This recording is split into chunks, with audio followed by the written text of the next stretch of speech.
Good afternoon everybody and welcome to Policy Exchange, what is the second event of our Policy Exchange Monday, second of three in fact, so it's quite a busy day of Policy Exchange.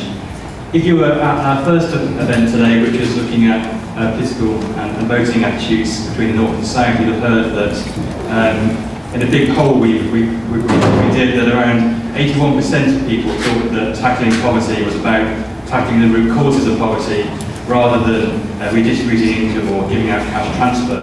Having worked in the Treasury and both the last two governments, I certainly recognise that's a long way away from where the policy certainly was and potentially still is. So really interested to hear what a very, very esteemed panel of speakers has to say about this today. The context is the 2010 measures of child poverty, which are coming out, I believe, in the next few months, and it looks likely that we'll be missing the child poverty targets as set out by the previous government. That raises quite big questions over whether we are targeting the right things, whether, if we are targeting the right things, whether the policy to try and reduce child poverty is right. And hopefully those are some of the things which the speakers will talk about today. I'm conscious that they're probably, I'll be nice to myself, equally as experts as myself on this stuff, so I will hand over to them. Indeed. So I'll introduce, on my right, we have Chris Golden, Policy and Research Manager at the Joseph Rowntree Foundation, Neil O'Brien, Director here at Policy Exchange, Kate Bell from Child Poverty Action Group, Fraser Nelson, Editor of The Spectator, and last but not least, on your far left, Frank Peel, Member of Parliament for Birkenhead and former Minister for Welfare Reform. Now I think we're going to kick off with Frank and have around 5 to 7 minutes each before we turn over to a Q&A. So, Frank. I don't know whether this mic is on, but if I don't speak loud enough, please say so. In the 5 minutes I have, I want to put forward 3 ideas to you. One is that the existing poverty data should be abolished, and the government should have the courage to abolish it. Secondly, I want to suggest that public opinion has already moved in the direction and is ready now for a different approach which will concentrate and centre on measuring and extending life chances. But thirdly, to remark that even though, for reasons I'm going to give you, I think the existing ways we measure poverty are so inadequate, they are partly inadequate because they don't measure the extremes which are happening now. And if one looks at the numbers of what most of us will cheer from this stage, and probably from the assembled company as well, hard-working families, why is it that food banks are doing such a trade at the current time if something terrible isn't happening at the bottom of our society? So there are the 3 points. First, why we should get rid of the existing data. The reason I've thought we should is for the reasons that Mrs. Thatcher spelt out in the early stages of her stewardship. And I thought if I mentioned her name, it will get some of you going anyway. When the economy was growing strongly, and median income was being drawn up as a result of that economic expansion, the numbers of poor increased. And while we used to like to torment her by quoting the crude figures on the numbers in poverty because of the rising real incomes and particularly rising median incomes against which we measure at 60% those who are poor, the retort that she always gave, but we were not bright enough to comprehend, was that if I ran the economy with high unemployment, with a depression of the dispersion of incomes, the chances are that we would actually see fewer poor people, although the wealth of the community and probably the living standards of those who you deem as poor would actually be falling. And that is a question which has remained unanswered since. So we may well have the paradox now that when these wonderful figures catch up with the world in which we're living in, not 2010 but 2012, we may well see that the worst recession, as we are told, since the 1930s, will actually lead to fewer poor people in existence because of the movement that depression will have on average earnings.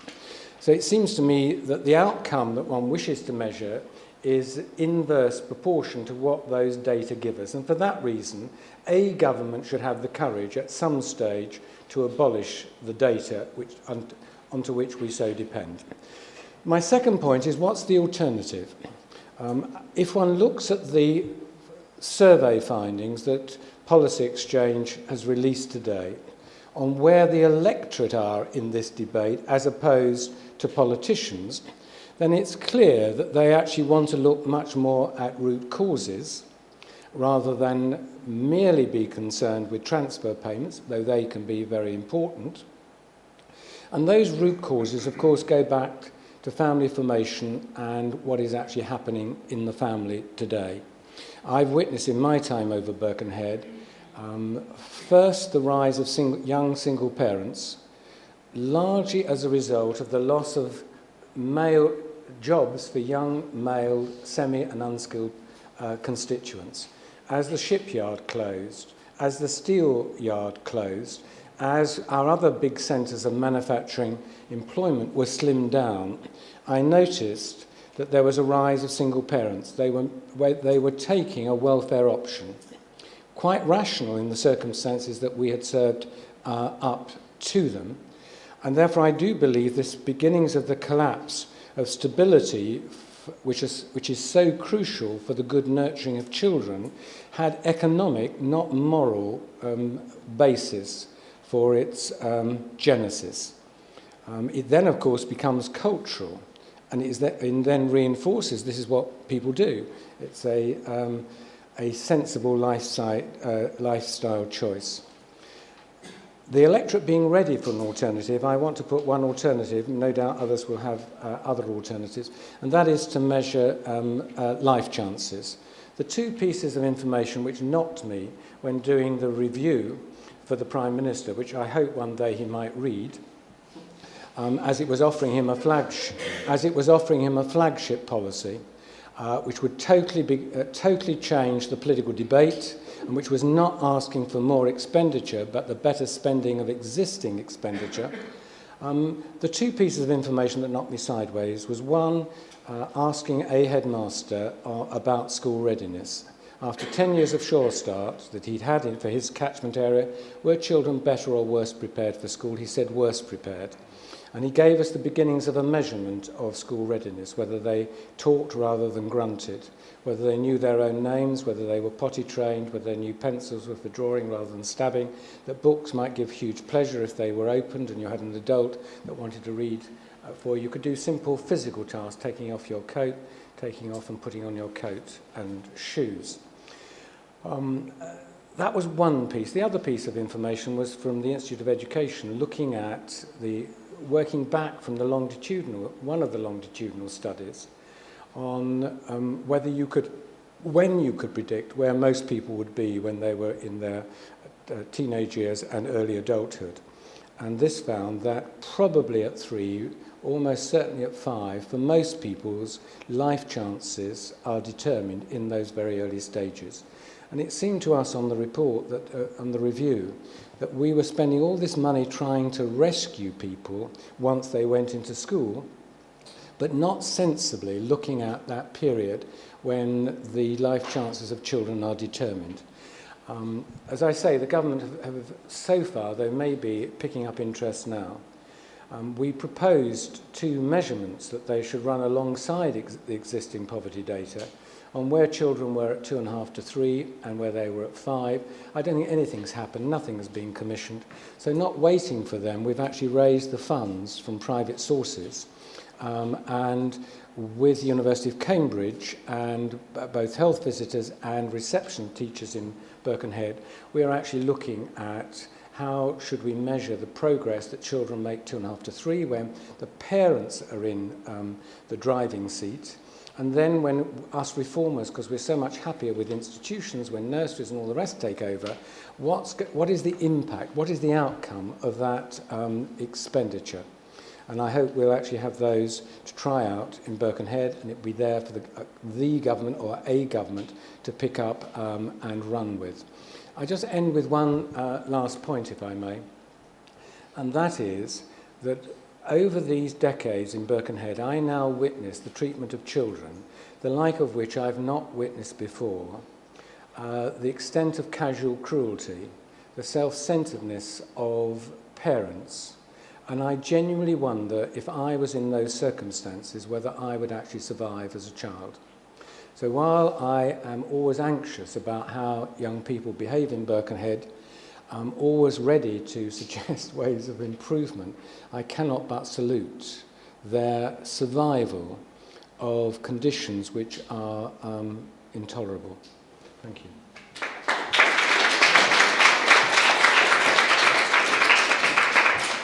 Kate? Okay, well, thanks very much to Policy Exchange for inviting me to speak. I'm going to offer a qualified defence of the child poverty target. I'm going to argue that the targets we have that are useful and important and should be retained as a headline measure. But there may be other useful things we should be measuring as part of an overall goal of improving the lives and life chances of children. I think it's quite important when we're having this discussion to think about what we want the child poverty target to actually do. And I think there's at least 4 things. First, we want it to be meaningful. I think we care about poverty because it damages children's experience of childhood and because it damages their chances in the future. So I'm going to argue that lower income is important because it captures both of these aspects of why poverty matters. I also think we want it to be something we can actually measure and that seems to kind of move when we intervene. I think the several measures we've got in the Child Poverty Act do seem a reasonably effective way of measuring what matters, although there's definitely room for additional indicators. Obviously, we want the target to be something that drives policy in useful directions. I think the child poverty target is a good measure of the success of our policies, but it's not enough on its own without an analysis of what is driving levels of child poverty. And once we have that analysis, again, we might need some additional indicators. And then fourthly, I think we want the target to command public support. And I think that's where there's most scope to think about what we do with the target we've got and how we talk about it. So thinking about the first question, is the low income target a meaningful measure of why we care about poverty? As I stated, I think there's these 2 aspects of why we care about children being poor: the damage to their experience of childhood and the damage to their future chances. And there's clear evidence that it's low income that is the kind of factor that links those 2 factors. So looking at well-being, the Children's Society recently measured children's subjective well-being. That is, they asked children how they felt about aspects of their lives. They found that low well-being was reported by more than twice as many children in the bottom income quintile as the top, and that well-being consistently reduced as income went down. We've also got countless qualitative research on how poverty makes children feel ashamed. So to take a recent example, the Children's Commissioner in 2011 found that young people made strong links between being poor and being bullied. But we also know, as Frank Field set out pretty comprehensively in his review, about the links between low income and lower chances in later life, in particular including poorer educational attainment. The review found that low income wasn't the only or always the main factor explaining these differences. The home environment, parenting style and access to education also play a key part. But as Paul Gregg, Elizabeth Washbrook and Carol Proper put it in a review of the research they carried out, while the results clearly show that lack of income is only one of a host of disadvantages faced by low-income children, if the income gradient does reflect causality, then in comparative terms, low household income must be considered one of the primary drivers behind the deficits of poor children. So I think it's low income that links those 2 aspects of poverty, the experience and the damage to the future chances. So is the current measure we've got a good one? It's worth remembering that the Child Poverty Act has actually got 4 measures in it. It's got the headline target of families falling below 60% of median income. It's got a measure of absolute income, comparing incomes to a fixed threshold, a persistent poverty target, looking at low income over time, and a combined low income and material deprivation target. I don't think, or I didn't think, before perhaps Frank spoke, that there was too much debate about whether the target should be a relative one. I've got a quote from David Cameron to contrast with the quote from Margaret Thatcher. He said in his Scarman lecture of 2006, "We need to think of poverty in relative terms. Tackling poverty is not just about a safety net below which people must not fall. We must think in terms of an escalator, always moving upwards, lifting people out of poverty, and crucially, an escalator that lifts everyone together. So is that headline figure the right one? To some extent, the choice of percentage, that 60%, is going to be open to debate. But that 60% does fit well with what the evidence shows us about levels of deprivation and material hardship at different income levels. And also, it doesn't seem to have had an adverse effect on policy. The Institute for Fiscal Studies looked at the impact of the 60% target and whether people had been moved above a particular poverty line. They found that child poverty would have fallen over the period if the relative poverty line had been anything from 43% up to 100% of the median household income. And they said there's not striking evidence that policymakers have been focusing efforts on a narrow set of children just below their chosen poverty line. We've also got evidence that as poverty came down over the last decade, with the headline figure falling by around 900,000 children, the kind of outcomes we care about actually improved. So the educational gap between poor and other children at 16 has narrowed, although remains shockingly wide. The number of families saying they couldn't afford toys and sports for each child fell from over 20% to under 10% between 1999 and 2006. A study of the impact of working families' tax credit, which boosted the incomes of low-income working parents, found that children's behaviours, happiness and family functioning all improved for lone parents after its introduction, as did mothers' depression levels. And to take one more off-cited indicator of disadvantage, the under-18 conception rate reached its lowest level since 1969 last year in 2010. Of course, we can't necessarily say that reductions in poverty led to those improvements, and it's clear that looking just at the headline child poverty figure alone won't give us the analysis of what's needed to bring child poverty down. So alongside our indicator, we need an analysis of why child poverty rates in Britain are so much higher than elsewhere in Europe, second only to Spain and Italy in 2008, for example. And we need to think about the policy levers that will help bring that down. International comparisons point to low rates of maternal employment as a key factor, and the two biggest groups of children in poverty are those who have a lone parent out of work or who are in a single earner couple. There's not much evidence that international variations in the rates of lone parenthood are actually a good predictor of how many poor children there are going to be in a given country. Any analysis of what drives poverty, of course, also points to the role of educational attainment in driving employment outcomes, and as Frank Field's review pointed out, the vital role of intervention in early years in addressing that. I think the life chances indicators that the review suggested that they could sit alongside the headline child poverty measure, and I think that would be a really useful way of ensuring that policy is targeting those drivers of poverty, although I think we also need to be focusing on children's experiences in the here and now. I think developing these additional indicators might help us fulfil what I think is the last thing the target needs to do, which is to build a consensus around the importance of ending child poverty and improving children's lives. Too often our debates about poverty suggest this is someone else's problem, that these are about families living totally different lives from our own. But looking at the figures, we can see that only a tiny proportion of families experience the kind of disadvantages often associated with images of poverty. So the National Centre for Social Research recently found they thought a maximum of 5% of families were experiencing the kind of multiple disadvantages that we often hear talked about. But we know that 29% of children still experience a level of poverty that has serious impacts on their lives now and in the future. We also know that number is set to rise dramatically in future years. Most of the predictions suggest that this recession is not going to be one that's going to be accompanied by falls in child poverty. So I think perhaps the most important thing about the target is that it sets out a serious intent to address that. And I think there's still room for more discussion about how we show just how important that issue is.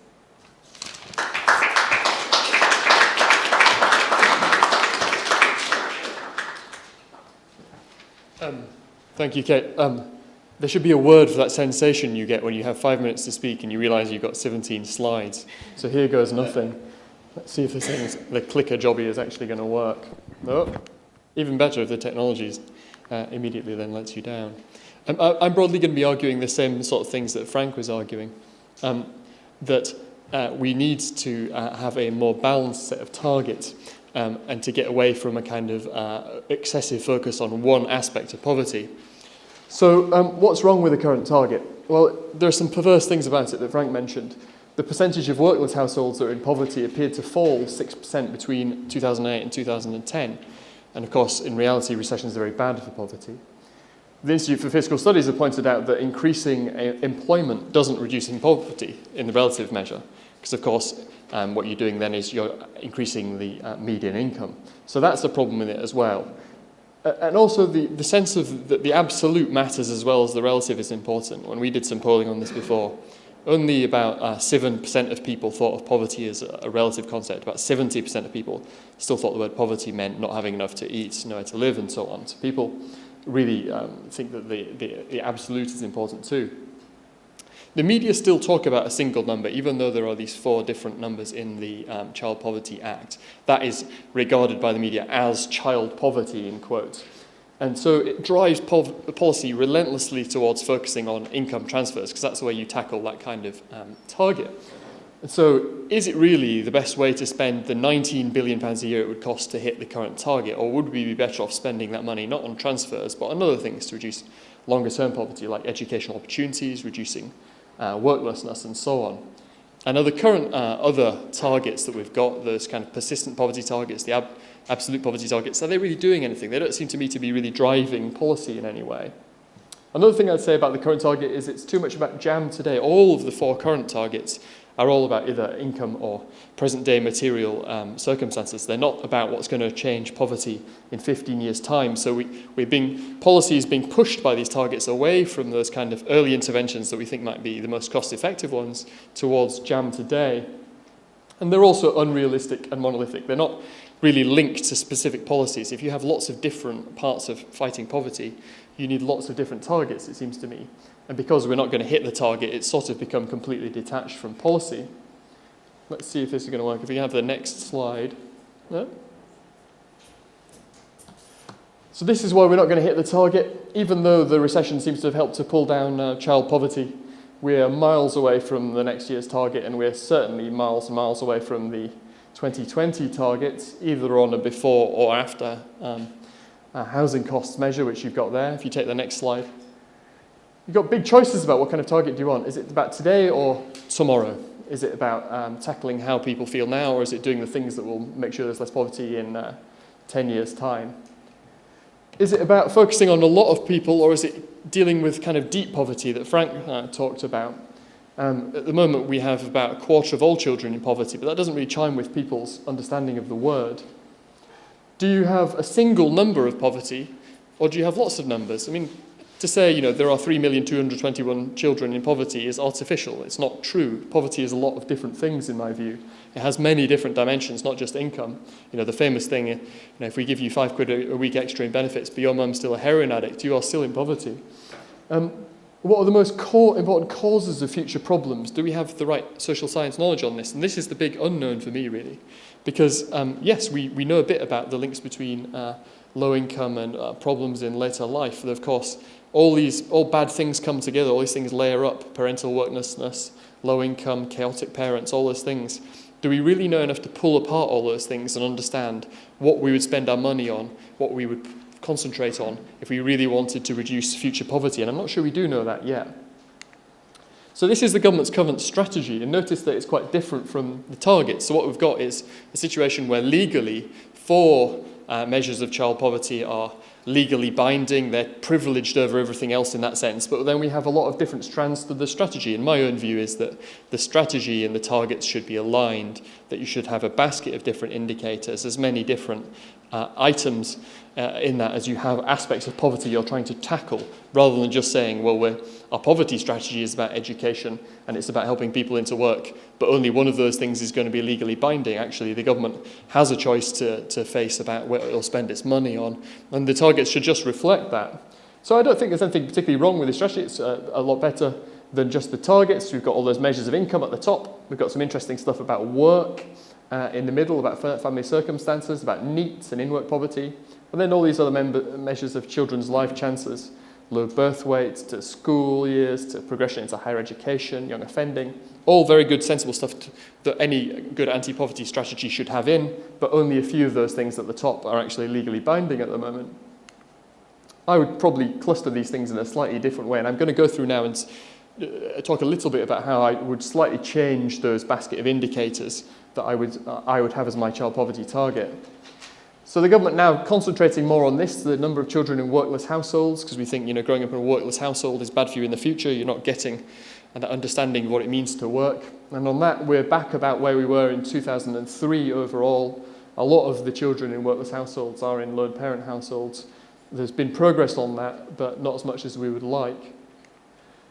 How could we further develop all these measures on work that we could turn into our indicators? Well, at first I'd break down part-time by hours and earnings. People talk about the rise of in-work poverty, but a lot of that is because we have more part-time work. The problem is, of course, if you have a large family, because of equivalization, if you're only working 10 hours a week, you're still, of course, going to be in poverty. So we need to understand more about the breakdown of hours and earnings. And that's particularly important in the policy context, where the government are thinking a lot more about in-work conditionality, how once you've got people a little bit of work, how they can move on to the next thing, to a better job, to more hours.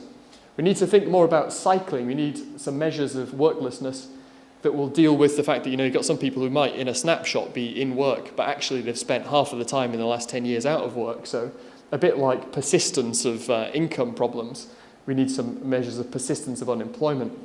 Canada, I know, has a measure of number of hours worked per year, which I think is quite a nice measure that captures both the part-time thing and also the cycling in and out of work. We could have some special measures for people with disabilities or particular ethnic groups or particular areas of high unemployment, because again, you're linking the targets to what you're actually trying to do in the strategy. All of those groups have particular problems the government should be trying to tackle. I'd really have this in my measure of indicators as well. This is number of children in never worked households, non-students. I've looked at this, I've blogged about it, I can't figure out why it's gone up. It's not compositional, it's gone up within every type of household, all kinds of different areas. It sort of seems to be a hard core of families that have just never worked emerging. Could we do more on these in-work low-income measures? So this is your probability that you will be in relative poverty measured by 60% of median income after housing costs. Basically, obviously, workless households, actually their chances of being poverty have come down as the generosity of the system has increased, but the probability that if you're in part-time work or full-time work has not changed. If you've got more than 3 kids or 3 kids, the probability that you'll be in poverty has come down a bit as child benefits have become more generous, but the probability you'll be in poverty if you've got 1 or 2 children has not changed. Again, this is breaking things down by different types of lone parent households on the left and different types of couple households on the right. And broadly speaking, there's been progress on lone parent households. It has come down. That thick red line in the middle on the left is converging towards the average in orange, though it remains the case that couples are still less likely to be in relative poverty. Workless households for single parents have become less likely to be in poverty. They're still incredibly likely to be in poverty, which is the point that Frank made.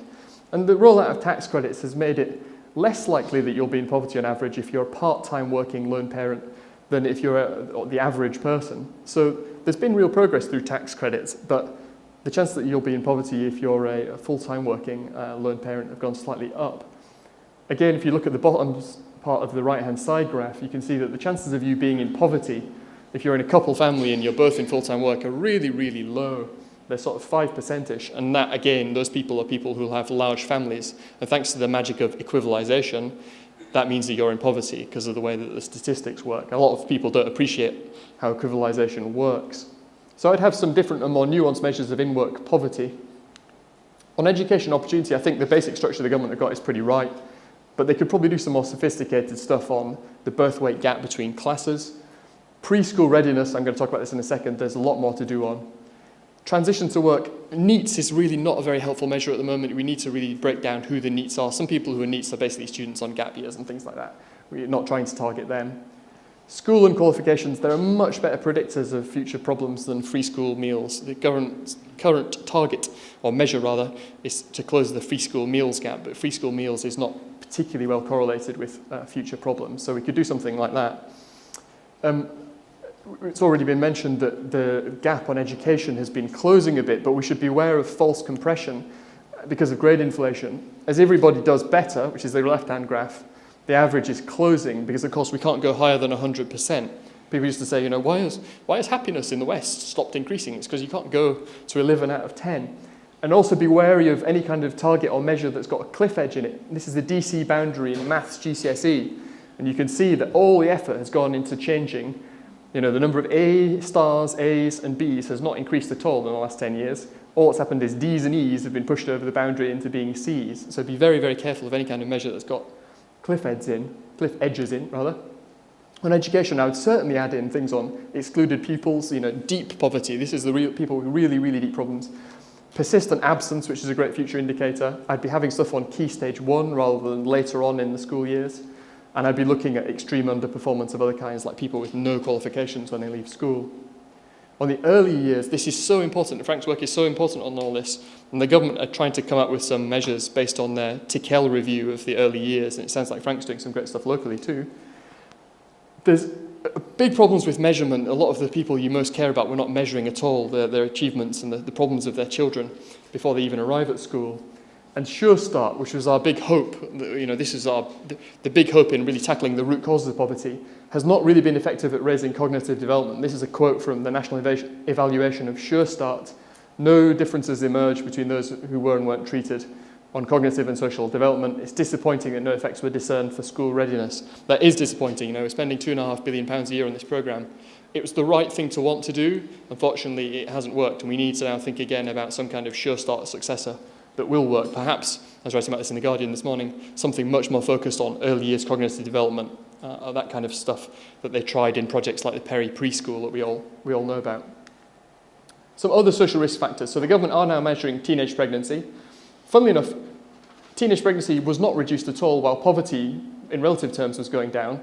But since 2008, it's fallen off a cliff. And that's because it's linked to government action, specific policies, rather than to wider poverty. And so you could keep that coming, and government should be very focused on that. Something the government not currently having in its basket of indicators, children in care. Now, that would be a bad measure, of course. You don't want to say, let's just drive down the number of kids in care. Let's leave them with their horrible, abusive parents. But the achievement gap for children in care, I think, is a very relevant indicator. And we should certainly be watching the numbers as well, because it is an indicator of lots of problems that are out there. There's lots of other social risk factors I would add in. I would look at mental health gaps for children. I'd look at particularly stability of placements for children in the care system. I mean, there are 65,000 kids in care at the moment. They're like 0.1% of all children, but they end up being a quarter of all the people in prison, a third of all London street homeless, and half of all prostitutes. That is the most high-powered predictor of future poverty I can imagine being in the care system. So we should have a lot more data on those people. Data from social work, we estimate from a 2003 survey, it was the last time this was done, there are 350,000 children who are living with problem drug users and ignoring alcohol so far. So let's start tracking that every year and start doing something about them. Think about intergenerational criminality, so prisoners 250% more likely to have, 2.5 times more likely to have family members convicted as well. So let's get and use these pieces of data that are out there on high-powered causes of poverty. And this is my last thought is, we can build a basket of indicators and we can have all kinds of insights about, or guesswork about, what are the important things to be in there. Previous things that people have talked about are refugee children. The last government had this thing, Opportunity for All, which was quite good, but it had all manner of things in there, smoking, childhood obesity. We don't know if any of these things are the real drivers of poverty. What we really need now is research that will find out about which of all these different overlapping factors of poverty, the different dimensions of poverty, are the most important in screwing up your subsequent life.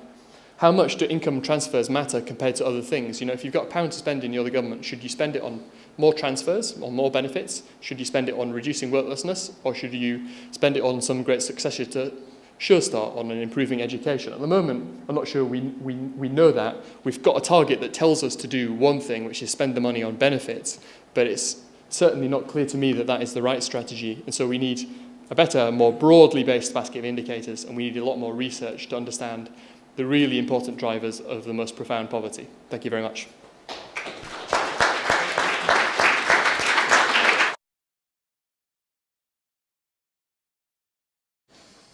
Thanks, Neil. Well, unless we get the jam factories working, there won't be any jam today or tomorrow, I don't think. So I'm going to talk much more broadly, and we were told 5 minutes and no slides. So, that's all right. That's probably a blessing. So I'm going to talk a bit about what poverty is in the UK and what we should do about it, but talk a bit more broadly than just child poverty, because there is more to it than that. I think there's a problem that experts can't seem to agree on what poverty really means. And I think you've got to start with definitions before you get to measurement. So at its most basic, I would say poverty is when resources are not sufficient to meet needs. But all those three things, resources, sufficient, and needs, are contested. But I wondered whether we could at least agree that that was a reasonable definition. And the problem is that protracted debates about the meaning of poverty get in the way of agreement about effective long-term action to reduce it. I don't mean today, of course. In contrast, though, in JRF research on minimum income standards, members of the public are able to agree on the basket of goods and services that make up an acceptable standard of living. Putting into terms everyone can understand makes it easier to achieve that consensus, I think. The details of this standard have been put into an online calculator, which then works out the wages that different families need to earn. And I think this is a key message to get across about poverty, that it affects people in work as much as those who are unemployed. So why should we care about poverty? Here's five reasons that I think are important, which have been touched on before. Low paid and insecure work means that a job does not guarantee a route out of poverty, and of course at the same time unemployment remains extremely high. Over the course of a decade, more than half of us will experience income poverty at least once, which is quite a surprising statistic. And you could say that's more evidence that the way it's measured, 6% relative median income, is too high. But it's still a measure of low income. And the fact that so many people do experience some level of relative low income is quite important, I think. But however you measure poverty, many people in the UK suffer from it, and it affects their health, educational, and other outcomes. We've done some research looking at the impact of child poverty, and it indicates that it costs society around £25 billion each year. This is on additional spending on services to cope with child poverty, and low earnings as an adult if you grew up in poverty. So this leads to lower tax revenues and reduced GDP. Lastly, poverty is not inevitable. In many other countries, poverty is much lower, as it was in the UK in the past. So turning to how we can measure poverty, there's definitely more than one indicator of poverty, but I think all have their pros and cons, as Neil alluded to. Relative income poverty is in common use, but it does have its flaws. Using 60% is an arbitrary figure. Relative income poverty is a poor guide to severe poverty because of problems measuring it at the bottom. And what it's really doing is measuring bottom to middle income inequality, which you may care about. Assessing how many people cannot afford certain essential items, like a winter coat or a daily square meal, is an important addition to these income measures, as is looking at people with very low levels of spending. Other measures attempt to bring in wider issues using multidimensional factors, life chances, or dynamic aspects, such as transient or persistent poverty. These are valuable, but they can lack even the limited public understanding of the more simple poverty measures. So what should we do in terms of measurement and solutions? I think having a single measure focuses effort, but it does risk driving policy down a single track. And as other speakers have argued, this may have happened with child tax credits. And I think a more important thing is that the total benefit amounts for children have become increasingly out of kilter with those historically given for adults. And I think this is distorting the benefit system as a whole, not just in terms of the transfers question. I think a plurality of measures would encourage a holistic anti-poverty strategy for all groups. This should be the priority, not just for children or their parents or for pensioners. And a strategy that's going to work needs to have a realistic assessment of the impact of different levels of resources spent on which policies and what those are likely to have. And I think this is the crucial thing that's still missing from the current strategy. And it was also missing from all previous strategies. So you have a list of policies on one side and a list of targets on the other, but there's no way of connecting them together. That's not shown. So at present, current tax and benefit policy, including the large and positive impact of universal credit on poverty, is forecast to increase child poverty to 24% compared to 10% with the target, and working age poverty to 17% by 2020. I think poverty suffers as a policy area because it is so cross-cutting. What we need is a coherence on issues ranging from economic growth, transport, childcare, wages, benefits, job quality and flexibility, to education and skills in order to help create the kind of society that we all want. And these are the areas that JRF will continue to investigate and recommend solutions for. We're currently commissioning a very interesting project at the moment called How Much Does Money Matter? And it's really about two things. How much does money matter compared to other things, and how much money is enough to avoid certain bad things happening to you? Because although we have a lot of research about the correlations between income and other outcomes, I don't think we still have a really good story about what causal impact money is having. So this project is going to, we hope, take this on to the next level. Thank you.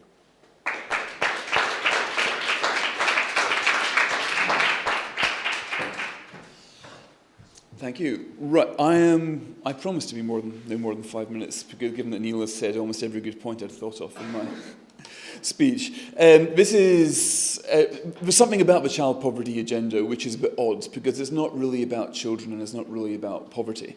It is something which is, if you look at them, Frank spoke about the great political debate, how it became, a stick with which to beat the Thatcher government with in the 80s. I mean, yes, Britain's more prosperous, but look at these metrics showing that there's more people in poverty. You could do this if you defined poverty by this strange Eurostat metric, which is the number of people below the 60% medium threshold. This was and is and remains a game not of humans, not of children, but of spreadsheets, which you can manipulate to say anything that you want. Now, I think that child poverty is probably the single most important agenda in Britain right now, because there are so many reports which show that we've got the worst of it pretty much in a developed world. That even now, after I don't know how much Labour collectively spent over these 13 years in power, but are things that much better than when they were spending this £19 billion a year? They're not. Poverty is bad, it's getting worse. Neil showed you a slide there showing that the number of children in workless households has doubled over these boom years. Now, to me, the greatest single problem... Didn't the slide show that?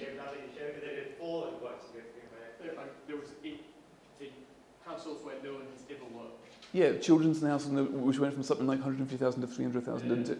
So that's what the figures show. Yeah, so is it... The number of children in workless households is a much larger figure and a much broader... Okay, the number of households who small number of children in households who never work has increased. Which is, of course, the far... well, it's a small number, but for these children, it's absolutely devastating. People go through periods of unemployment, sure. But if you're in that... If you're in that period, this is dreadful. Now, why did this happen? I don't for a second think it's because the Labour Party don't care about poverty, because they thought it was a stick to beat the Tories with. It had its advantages. But I think the main problem about this, it has diverted the efforts of so many genuinely good-meaning people who passionately care about this country. I would say almost the majority of Labour Party members, I would say, desperately want an aim towards the elimination of poverty in Britain. It's not the goal which is bad, and I don't think the right should challenge the left's intentions, and they're as absolutely as sincere as a new wave of rightist campaigners. The problem is that the methods aren't working, and this problem, we still end up with just dread. If you look at European charts, we're still pretty much at the top. Now, Labour started off well. This is the great tragedy. If you look at what Blair was saying in the mid-90s, he was talking about welfare reform, almost exactly the same language as you hear the government talking about now. But it's one of the great tragic things, if you've been following politics long enough, is realising how, that Keith Joseph was talking about free schools in 1981, that Blair was talking about radical welfare reform, thinking the unthinkable in the mid-90s. Then Frank came along, he thought it, and then when Frank left, things started to go a bit pear-shaped. The government's agenda stopped being eradicating genuine poverty and started being the manipulation of spreadsheets. They worked out that it's quite easy to do. If you define poverty as being the number of people below a certain threshold, what you can do is invent these tax credits, not the Clinton-Gingrich tax credits, but a new device which would take money from those just below the threshold to move them just above it, and then best of all, you've got this language, lifted out of poverty. This phrase, it suggests a kind of binary distinction, as if you're living in poverty before and you're out of it now, for the benefit of just 10 quid a week. That's what it takes to lift somebody out of poverty. Well, I briefly worked for the News of the World, something nobody really admits to nowadays, but one of the last missions they were trying to do was to talk to these families who have been lifted out of poverty, the ones that you hear Gordon Brown boasting about so much, and asking them to describe the experience. Now, the ones they got to were completely baffled. to hear themselves described in this way. This wasn't about them. This wasn't about their children. This was about politicians manipulating the tax system to stand up on this podium and have J.K. Rowling say, isn't it great so many kids have been lifted out of poverty? This is not about the kids. Now, that is the great problem here. Neil has shown you the bewildering number, and sickening number actually, of metrics that you can look at real child poverty. But to reduce it to one single metric has not only diverted the efforts of thousands of genuinely well-intentioned people, it has diverted tens of billions of taxpayers' money on fixing, which could be put to such better use. Now, it is, when you, for example, having a two-parent family, having a decent education, living in an environment where you don't grow up with crime, these are absolutely basic things. And I've never quite understood why the example of a two-parent family, which if you look at the Centre for Social Justice, which I'm involved in, has done lots of reports showing, which is blindingly obvious to anybody who's come from, relatively poor estates, having a two-parent loving family is it's the best source of health, wealth, education. It cannot be substituted by a narrow, materialistic, spreadsheet-driven approach to child poverty. The debate desperately needs to change because I don't know how much money we've spent in the last 13 years, but if it would have worked, if it was ever going to work, it would have worked by now. It is, of course, by its nature, an immovable feast. The more prosperous a society becomes, the higher the average becomes, and you never really look at those right at the bottom of the heap. You never really look at the bottom 10%, those families who actually became poorer during the boom years. And why is that? Because nobody really cared about them. You weren't measuring the bottom decile, you just cared about decile number 4, wanting to make them into decile number 5, and faking that as progress. Now, it is a sort of thing which I really do genuinely believe left and right can come together and try to address. There are so many better ways of doing this. And again, I just come back to the basic point. If this Eurostat metric was going to work, it would have worked by now. There are so many better ways to do it, and I think the political will is there. The problem, though, is quite simple, that poverty is one of the most boring subjects to discuss. I'm a journalist. If I want to write about this, I need a very indulgent news editor who's going to let me write 1,000 words about poverty in Britain. I once splashed the Spectator's magazine on Ian Duncan Smith's proposals for universal credit. It was the worst-selling issue we'd done all year. Now, this is, as the Labour advisor Joe Moore beautifully put it, there are no votes in the poor, and in the same way there are no newspaper sales in the poor. Nobody really wears a wristband for the poor of Britain. They're not glamorous in the same way that the overseas poor are. This is a very difficult debate, and which is why it's so great to see so many people here, because I can't think of a more important debate worth having. We've now got so many metrics, we've got so many ideas, things have been tested, things have succeeded, things have failed spectacularly. So I hope that I'm great to hear Policy Exchange are coming up with a report on this, because this is a debate which we all really need to have. And the current problem of child poverty, doesn't help children, doesn't help poverty, and for those two reasons it should go.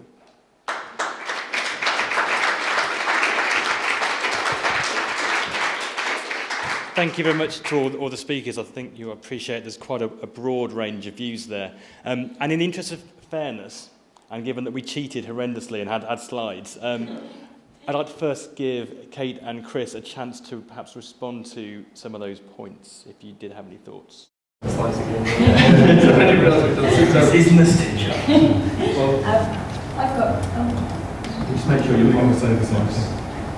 Got it. Okay, I had 3 really quick points to make. First, the link between worklessness and poverty. Actually, worklessness, I think some of your slides showed that the rate of worklessness fell pretty substantially over the last decade, and that was actually a big explanatory factor in the falls in poverty. So the Institute for Critical Studies showed that the fall in lone parents being workless accounted for 1/4 of the total falls in child poverty over that period. So actually, as more parents have gone into work, child poverty has fallen. Work's absolutely a part of the story. The most recent thing that they did on projecting child poverty into the future, that's where I culled that quote from about it's surprising that increases in employment don't seem to reduce relative poverty, but in fact can increase it. Why did they write that in the more recent thing? I think it's looking at the target. If you see parents moving into poverty and child poverty reduces, increases in the overall employment rate, which don't specifically target parents, may not have Sort of an effect. hence low parents. Yeah, so like second point, I just think it's really important to reiterate that there's absolutely no evidence that the last decade saw children moved over an arbitrary property line. That's why I read out that quote from the IFS. We saw that children at pretty much every kind of level of income below 60% were seeing improvements in their income. And I think the other thing about that that's really important to see is that we have good evidence that those improvements in income got spent on children. So good evidence from Paul Gregg in a big study saying that additional money going into the pockets of parents was spent on activities which would directly benefit their children. And I think it is important to remember that money does matter. Of course it's not the only thing, but it does matter.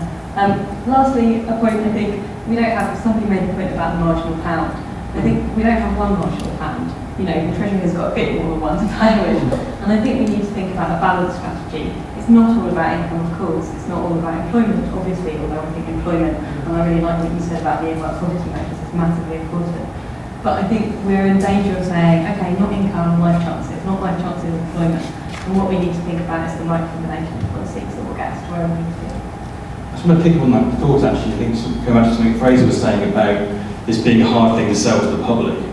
And I guess the positive point about the information we currently have, they're quite straightforward and people can kind of grasp hold and understand them. So perhaps our other three people could kind of explain how a basket of goods would be explained, how it wouldn't be just playing with spreadsheets, you know, people at the Treasury messing about with it so you actually meet the targets.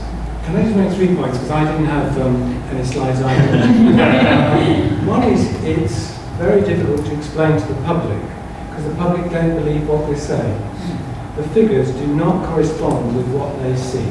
That's why the debate doesn't actually get off the ground. 2 other points that I wanted to make. One was a real challenge to Roundtree. I mean, you are probably the biggest foundation, and you have an iron grip on this debate. You talked about the vast project which you're going to back, which is wonderful. But every other study I've read of yours, a huge number I've attempted, they're all about income-driven poverty. You've never once considered other alternatives. The third point that I would like to make, and that is that we need a new social highway code in this country about helping people know what the good things are and where the pitfalls are. Now, to reflect the government's Poverty and Life Chances Commission, the 6 authorities in Merseyside set up one. And one of the findings which came from the analysis of the data which we have to use was that 78% of children are in single-parent families in the Merseyside region. That seemed to me to be one of the things we should teach in schools. If you don't want to have, you do not wish to have poor children, then it's really crucial that you find a partner. One knows all the difficulties in that. But this conspiracy of silence on concentrating on what is best for the welfare of children actually leads to those very children's downfall. I asked, I suppose it must be more than a month ago, 3 head teachers in Birkenhead.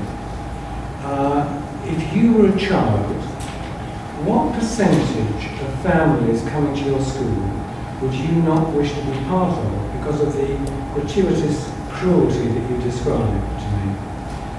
And if there were no limits on the budget, and that's why I think Neil, your figures are wrong about going into care, because the numbers going into care are limited by the budget. Could you tell us how many children you have stewardship for, you would have in care before a night before? They answered the first question, they said 40%. We would not wish to live in the households of children that come to our school.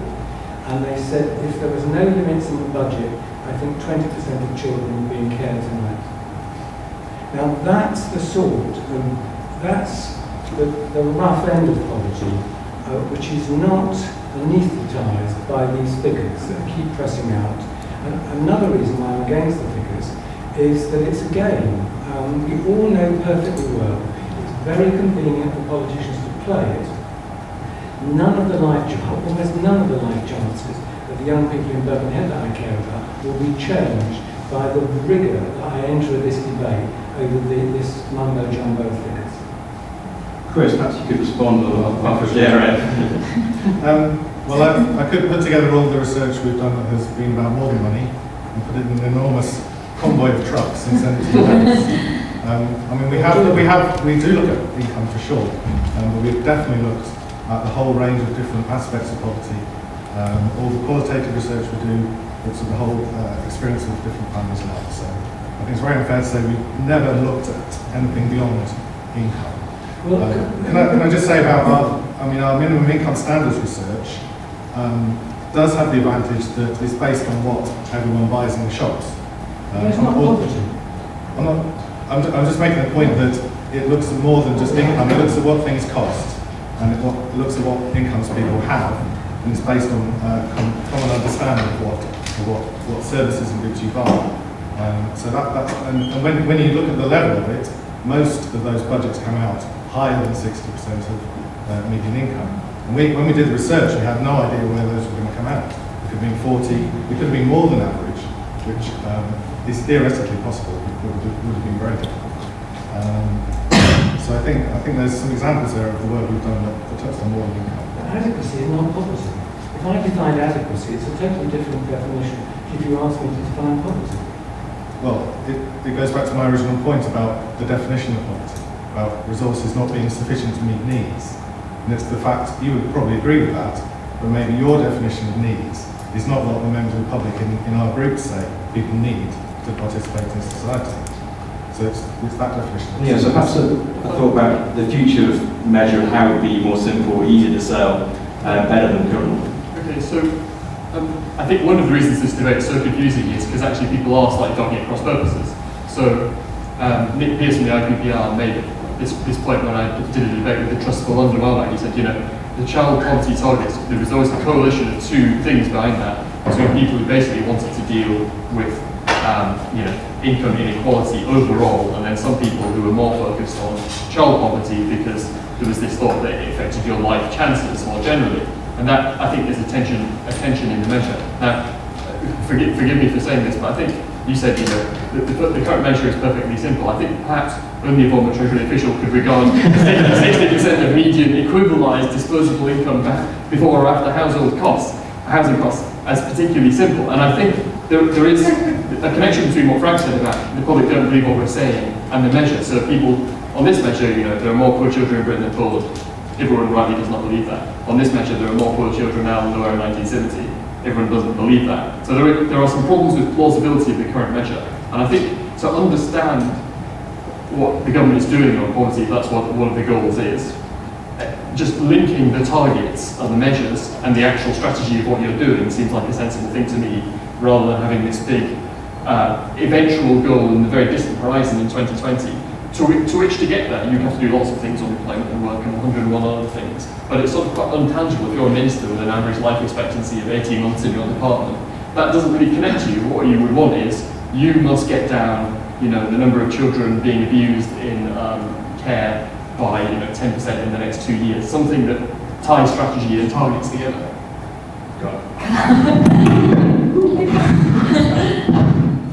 I don't think the target is stopping anybody doing that, basically. And one of the things that the Child Poverty Act says is that ministers have to prepare an annual report and a 3-year strategy, which is meant to kind of set some staging points and say, okay, we've got this headline target, what's our analysis of what we need to get there?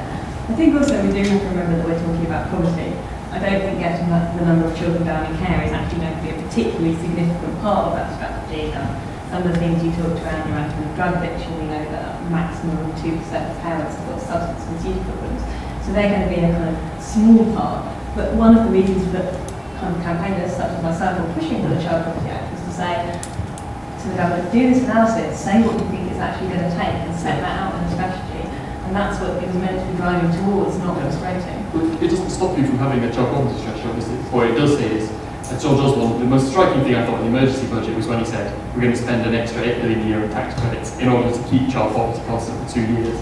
And that's £8 billion you could have spent on something I think would be more effective in terms of boosting life chances over the long term. And again, your point about the 1 or 2%, you're perfectly right. But again, it goes back to the tension between broad poverty. We're saying on the current measure, a quarter of all children are in poverty. Do we believe that? Do we feel that's intuitively right? Or is it the really deep poverty? I Can I pause the conversation there and bring in a couple of questions from the floor? Gentleman there and the gentleman just behind you. Chris Walford from Children's Services Weekly. If only poverty had been mentioned in the full level email, we might not have been here at all discussing it. How do you get it on the front page? The other bit though is what we decide and what the Treasury decides as poverty is much less interesting to the man in the street than the stories that you were telling, Frank, about what it's like for children to live.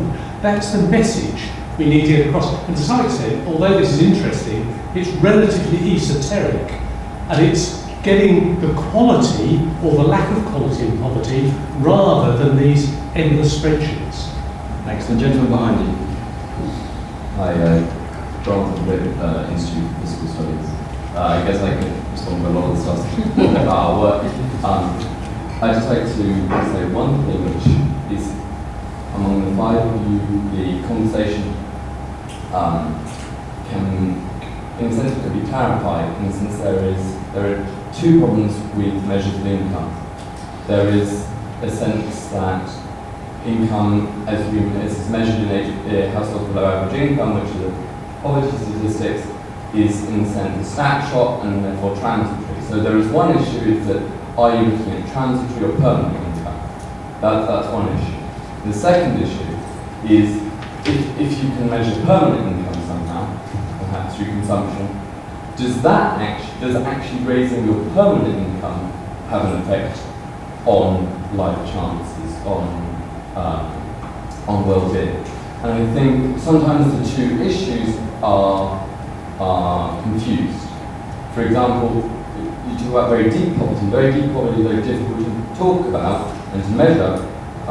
Work we've done in the IFS says that actually the bottom 5-10% of the income distribution, the people at the very bottom you see in income distribution, as measured in the statistics, are not actually the most poor people. So, and that can be due to the fact that it's a transitory income shock. So I think in the discussion, clarifying whether you're thinking about a short-term or long-run income not actually having these effects on well-being are two separate debates. Fraser, perhaps I could bring you in on how we get child poverty to be on the front page of Spectator. It's very difficult, and as I've spent a lot of my journalistic career thinking about this, we live in a very segregated society. Newspapers and print media is brought, by and large, with discounted tabloids by the well-off, for whom the poor are an abstraction.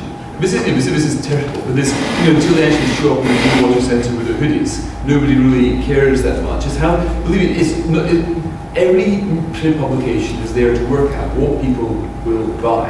Now, I managed to get to the front page of my magazine by becoming editor and saying, right, I don't care if we're going to lose 3,000 readers, I'm going to do it. I did it, but there's only so many times I can get away with that stunt before my proprietors start to ask, sorry. But it's the tabloids that win elections, according to Gordon Brown. No, newspapers do win elections, and it was Kelvin MacKenzie who claimed it. It's just complete nonsense. But when I worked at News of the World, we did a lot of this kind of stuff because it's the tabloids is on a you're closer to it. But even then, if you're buying a tabloid every day, you're probably at the better. You're not really poor, really. You're the better end. You're more of the striving classes. You're talking about what's sometimes called the underclass. They've got very little engagement at all.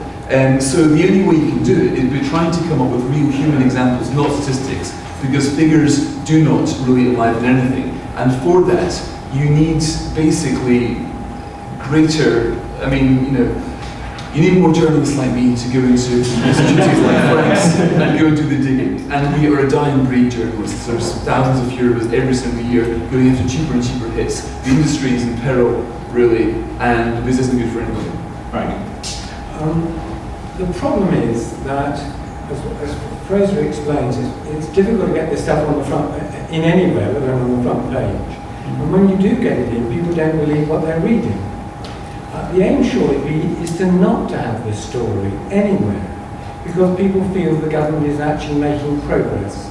And for making progress in this area, I think one has to come back to families. Despite slight dispute we might have with what the University of Bristol comes up with, the work they did for our commission was over half of the factors that affect outcomes are not income related. People know in their street the sorts of families that cause problems, whose kids find it difficult to survive and so on. If they felt the government was actually tackling this, that they knew that real advance could be made here, we wouldn't be in business. And secondly, newspapers could perhaps get stories which increase circulation and secured employment rather than the opposite. But I think I mean, I asked the school that I chair in Birkenhead, I said, you know, it's all chaotic, and I said, we're going to have more clear contracts. So, what 6 things do you want this school to produce for you? You won't be the only people, other people have the same list. And they all came back, which again knocked me sideways. They said, all of them said, we'd like to know how to make lifelong friendships. Total denial of the toe rags that were bringing them up. And secondly, they said they want to know how to be good parents, not better, good. So we've got 50 schools now. The government's not going to do anything, this has to be done in some other way, of which we're looking at what's already in the curriculum of primary and secondary schools, which if one emphasised, didn't have to introduce, emphasised, we'd start giving those young people what they want, knowledge how to be good parents. Not one of them, no young person I've ever met says they want to be a bad parent. Yet many of them end up being bad parents. One of the functions of schools is actually to ensure they know how to be good parents and to support them how to be good rather than rubbish them when they're actually finding it difficult. It must be now, given all the pressures that parents face, which my parents didn't face, the most difficult task in the world to do really well. We ought to try and change the debate from Bernard Shaw, which you know is Irish, hated the English, said that if the English were promoted from inferno to paradise, they'd gather around and talk about the good old days. There's something horrible about our character that wants to wallow in failure instead of spreading and praising success. And the job is, how do we devise ways, which I think we're going to do in Birkenhead, how do we ensure that they are all equipped to be good parents, and through those stages, not after birth, because some of the key things happen in the womb, how are they empowered to fulfill their wish to be good parents, and is it measurable? Chris, I was bringing quickly on the transitory versus permanent consumption stuff. Yes. Well, I was going to say something about the other comments as well, because the only tabloid front page we've ever had that I know of was on the Express, and we did a bullet about low-income households struggling to pay council tax. So I think council tax is one of the trigger words for tabloid exposure. In terms of the point about incomes, it's when there's problems with consumption as a measure as well, and IFS have done reports showing all the problems with that measure too, which goes back to my point that you can't just rely on any single measure. You've got to look at them all in context, and they're all telling you slightly different things. And there are people who are extremely poor. It's the average consumption of the bottom decile that is high. But I think there's 2 groups, aren't there, within that bottom decile. Yeah. People who are genuinely very poor, and self-employed people who are reporting their income. Some more questions then. There was a lady here, Jonathan, and a lady behind you. I'm Ellen Mills from the Sunday Times, and on this whole subject of how you get poverty into the paper. Well, my editor sent me them today. I'm a fan for years, and I've also taken great pride as editor of Newsreader for 10 years in running numerous pieces by Frank about all this kind of stuff. We get a great reaction to them, and it's because they're human-based. And I think that what really turns off punters out there who buy papers is you guys splitting hairs about kind of relative poverty, 60%, which bears absolutely no relation to reality as most people perceive it. And Frank is completely right when he says that 50% of the factors that kind of create poverty are not really financial. I'm a governor at my local school. I see it, there are 2 families who live next door to each other in the same estate, they're all on benefits. One lot of Cameroonian immigrants, massively value education, save up to send their kids to Kumon Maths, married parents, both at the school the whole time. The other 2 are, I'm afraid, what we call the kind of white English underclass. They don't care, they're completely dysfunctional, mum's in and out of prison, the kids are cycling around at 9 o'clock at night. That's not about money, that's about attitude, values, aspirations. And What's the that's one thing that binds them all? What's the one thing that is common to all people in poverty? It's lack of material resources. Just why do some, in similar circumstances, succeed?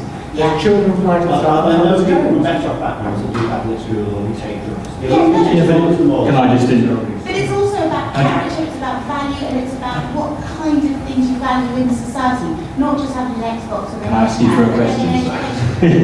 Is it going to be a question? Sorry. No, completely. Okay. Discussion, which I think turns people off massively. Yeah. Thank you. Jonathan Borders from the National Institute of Economic and Social Research. One point, just briefly on Fraser's point, which I keep on hearing, which really is a silly myth that does need to be put to rest, about the idea that there were people in the Treasury working out how to shift people over the line without giving any money to people higher up the income distribution or below the income distribution. There are a number of former civil servants in this room. It did happen. It did happen. There are no policies by which you could do that. That's not how the tax credit system worked. It's simply a myth, and really, at this point, it's not really terribly responsible journalism to be repeating. If you look at the decile distribution, that's exactly what happened. The one just below 60 decile. It's not actually. It's not. It's not. She said it twice and it was not. Oh, shame I didn't bring my glasses. That's a particular point. I just wanted to nail it. It's really to me. There's just no truth to it. Second point, which is more broad. I do think there's more of a consensus among you guys, perhaps, and I think that comes out in the arguments, because we are to some extent talking about two rather different things. One is about the broader questions about inequality in income distribution and the extent to which we should have or not have targets that clearly did incentivize redistribution from the top and middle of the income distribution towards the bottom and close to the bottom of the distribution, whether that made us a better society. You can argue about that. And then there's a second, much more specific question about a group of clearly very deprived, and possibly in many cases dysfunctional families, where clearly money is only going to be a small part of the answer. And I think it's actually much better off to try and say actually one target or even one broad basket of targets isn't going to solve it. Just not. And we should probably just give up on trying to think that there is one, quote, poverty strategy which hits all of those targets. Thank you. The lady behind, please can we have a question? My name is Diane Mason, I'm from the Child Property Unit. So obviously there's been a lot of discussion about whether people will move just above the line, and there's a lot of political rhetoric about that as well. I was wondering what the panel think about giving a family an extra £10 a week. My very non-statistical and personal experience is that £10 a week can be an awful lot, and people sort of conclude that. So I'm wondering what evidence there is, what people feel. Why is that a waste of money, or is it not a waste of money to give a poor family an extra £10 a week, for instance? Neil, any thoughts on either of those two points in the question? Okay, so the current target is gameable. So it's gameable in the sense that you can take money from services and turn them into income transfers. So if we, for example, took the money we spent on nurseries directly and gave it to people cash in hand, child poverty would fall. But of course, a lot of people on the left would say don't do that because that's less efficient. So it is gameable in various ways, the current target. Yeah, absolutely. Some of these things are not resolvable through a battle of the spreadsheets. They're about values and philosophical choices about what you want to try and achieve. My driving force in wanting to try and have a different approach is basically I don't think that income transfers, particularly to out-of-work benefits, basically are a particularly effective way of fighting poverty, because they can have disadvantages in terms of disincentivizing work as well as advantages. They have other disadvantages too. Yeah, I mean, it is a choice between these different kinds of philosophical concepts about what you want to achieve, but I do think that the more broadly based you can make it, it's always better than having something very narrow. Okay, do you want to? Yeah, as a kind of response to Jonathan's point actually about the two types of strategy, one around making sure that we have fewer children in poverty, however we're defining it, and one about dysfunctional families. I think our debate about poverty gets confused by the debate about dysfunctional families. I don't think dysfunctional families are particularly a function of poverty. I think they're people who have You know, there's a very, very small percentage of families, as I said, you know, probably absolutely maximum 5%, who are beset by multiple problems. We need a specific strategy to deal with those, but it's not the same as the poverty strategy. Why do we need a poverty strategy? Because we know, the evidence tells us, that poverty damages children, whether they're in dysfunctional families or not. And that's why we need to be thinking about tackling it separately. And I think, you know, we should be debating what's the best way to do that. Is that an employment-based strategy? Is that an education-based strategy? Is that an income-based strategy? And I think it's actually quite unhelpful when these two debates get confused. Sure, Frank Scott. I'm not really want to disagree with Jonathan. In that it isn't just two groups. There's clearly a large group of dysfunctional families for some very specific reasons. And there are some which are income poor who are perfectly, apart from suffering lack of income, perfectly normal. There's a growing group, however, of families whose abilities to nurture children is being lost.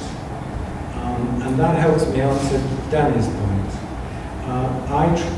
As you know, because Danny was on the review, Jonathan was on the review, had a few people in the room, we tried to present an option to give the Chancellor courage, not always to appease the lobby by putting money into benefits, but by saying that we're in a wicked world where we have to make, particularly now, some very hard choices. So in answer to your question, Danny, I would say we would now get better outcomes for taxpayers and the families themselves if that £10 was not in benefits but was actually in services. And the services ought to be tailor-made to what most young, the vast majority of them want to be, and that is to be good parents. And we should stop thinking that necessarily we've got the right structure to do that now. I was at every Shore start, however brilliant they were, I went to during the review. They talked about these hard-to-reach families. And I said, you're paid to reach them. And you thought of a language which excuses your failure. They're hard to reach, so you can't expect us to reach those families. Well, of course, if, as we were suggesting in the review, we were more outcome-based, their salaries would be based on reaching the hard to reach. And the hard to reach, you just start thinking differently about it. The second aspect of the debate I think we have to change to engage voters in hard times is that we are mindful that we're taking money off them to do things, and that we are as interested in them, in how we spend it in the sense of outcomes, as we would if it was coming from our own pocket. And I don't think politicians pass that test either. 3 more questions. Ed at the back, the gentleman there, and then one at the front here. And Mayor, how do you factor the deficit and debt into true picture on poverty? And what I mean by that is if we're borrowing money from children in the future to reduce welfare bills today, then what does that really mean? Are we really as rich as we think we are, and can we actually do it that way? Gentleman over there. David Brent. One quick question. Firstly, Frank, I think it was you that said that the public don't trust you on the figures, and therefore the figures are worthless.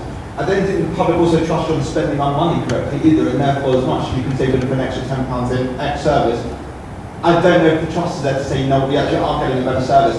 But the question is, I think there's 2 separate problems. One is the economic poverty, which is about income, and that's what the figure does tell us. And the other one is social poverty, which is not just about income, it's about values and whether your kid is fixed going to the workplace and have a job and then build a better life and things like that. And we're not measuring that at all on why aren't we, and how can we measure things like that?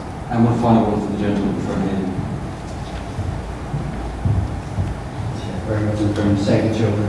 I think the problem with this whole debate is the alternative to, when you criticise spending on tax credits, the alternative from not spending that money is to allow families to get relatively poorer and to fall further and further behind the rest of society in terms of how much material resource they've got.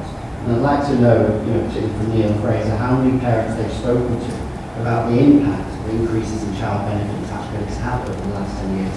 Because the same parents that we're speaking to that benefit from those extra spending on tax credits are now telling us that the the very real impact that welfare cuts are having on them and their ability in particular to work.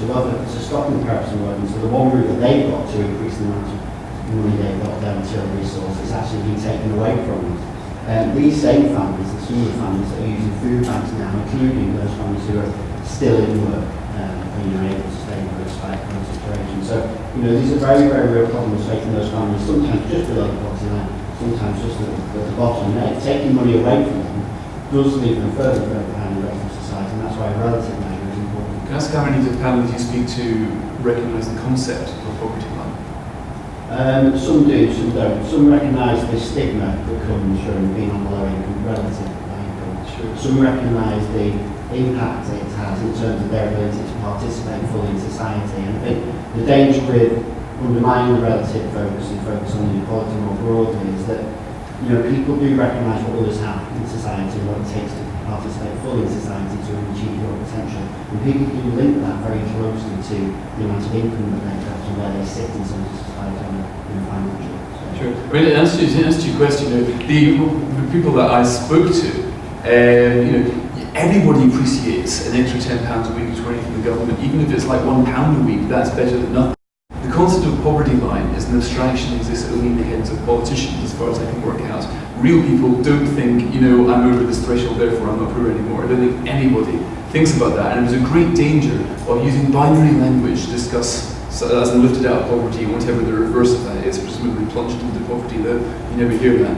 I think there's a great danger of using this simplistic binary language to discuss a problem which is as multifaceted as we've seen at the moment. Well, I think there's real risk, I think, in dismissing the relative focus. I think, and yourself, Neil, I think, was a little bit closer to it, and Kate and Chris well, a more balanced approach. I think just dismissing it out of hand is I'm not dismissing it out of hand at all. What I'm saying is that if the government's previous approach would have worked, then we would have seen this by now. We've had 13 years of this. We've seen the results. I mean, you don't really need that many studies to look at that, and that's child poverty that much better in this country now compared to the rest of Europe, given what we've been through. And there's so many measures of this.